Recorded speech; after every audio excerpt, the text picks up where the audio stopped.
ఇది అంటే ఇప్పుడు వాతావరణం ఇప్పుడు చేంజ్ అయినప్పుడు ఏమవుతుంటుంటదంటే వాటర్ కొంత ప్రాబ్లం అవుతుంటుంటుంది. వాటర్ కంటామినేట్ చేంజ్ అవుతుంటుంది. అవుతుంది. కంటామినేట్ అవుతుంటుంది. అంటే డిఫరెంట్ మనం వాటర్ ఎక్కువ తాగాలనే ఉద్దేశంతో డిఫరెంట్ ప్లేస్‌లలో తాగుతుంటాం. అక్కడ ఎంత ప్యూరిటీ ఎంత అనేది మనకు అది ఎంత ఎలా అంటే మంచిదా కలుషితమైందా అనేది తెలీదు.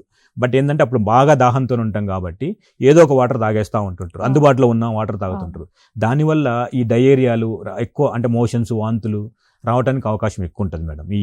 ఈ టైంలో ఎండాకాలం టైంలో. కడుపులో నొప్పి రావటం, వాంతులు రావటము. తర్వాత ఫుడ్ కూడా ఏమవుతుంటుంటదంటే ఎండాకాలంలో తొందరగా పాడైపోతుంటుంటుంది. అవును. తొందరగా పాడైపోయి ఇప్పుడు మార్నింగ్ చేసింది ఈవినింగ్ కల్లా పాడైపోతుంటుంది.